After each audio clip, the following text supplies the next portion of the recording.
सर्दी, ताप आणि घरामध्ये खोकू लहान मुलांमध्ये सर्वसाधारण दिसतात. तर पाहूयात आयुर्वेदाच्या मदतीने ह्या बदलत्या मोसमात कसे वाचू शकतो. आपल्याला मोसम बदलल्यामुळे आपणास आनंद होतो, त्याचबरोबर त्या मोसमात सराव होण्यास थोडा वेळ लागतो. त्यामुळे सर्दी, ताप आणि गळ्यात खोकू असे लक्षण लहान मुलांमध्ये दिसून येतात. त्याचबरोबर वायू प्रदूषण ह्या समस्या गंभीर बनते, परंतु आयुर्वेद जडीबुटी ह्यामध्ये उपयोगी पडते. कोणताही वाईट परिणाम न होता या समस्येवर उपाय केला जाऊ शकतो. तर जाणून घेऊयात आपण बदलत्या मोसमामुळे या आजारापासून कसे वाचू शकतो. 1 ते 3 वर्षापर्यंत लहान मुलांना कोणतेही औषध दिले जात नाही. बदलत्या मोसमात लहान सहान आजार 2 वर्षाच्या वरच्या मुलांना काही घरगुती उपाय करू शकतो.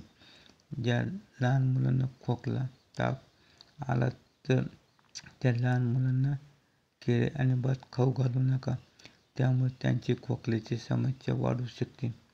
या व्यतिरिक्त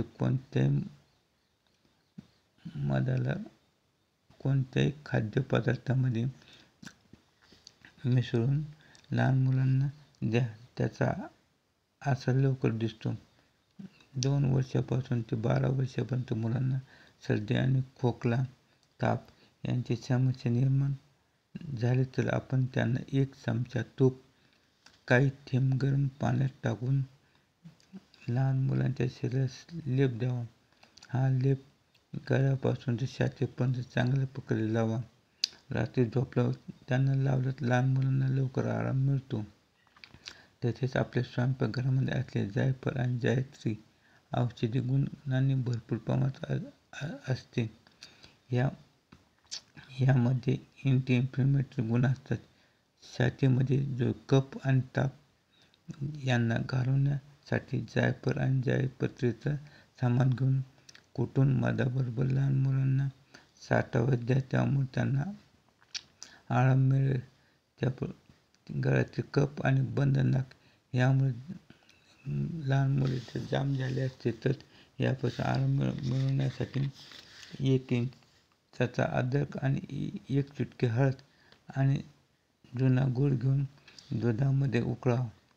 ते थंड झाल्यावर लहान मुलांना प्यायला द्या, त्यामुळे लहान मुलांचा लवकर आराम मिळेल. तसेच एक्सपर्टच्या म्हणण्यानुसार गळ्यामध्ये होणाऱ्या इन्फेक्शनला अँटी इन्फ्लेमेटरी गुणांनी युक्त अद्रकचा उपयोग फायदे देतात. त्याकरता आपण 1 इंच तुकडा घेऊन त्याचा रस काढा. अर्धा चमचा अद्रक, त्या रसामध्ये 2 ते 3 थेंब मध टाका. लहान मुलांना खाण्यास द्या, पण हे लक्षात ठेवा की याचे सेवन हळूहळू करा, नाहीतर मध गळ्यामध्ये चिकटून राहील.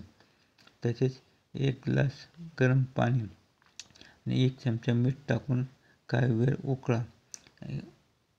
गुळण्या केल्यास गळ्यामधील संक्रमणाला आरामपणे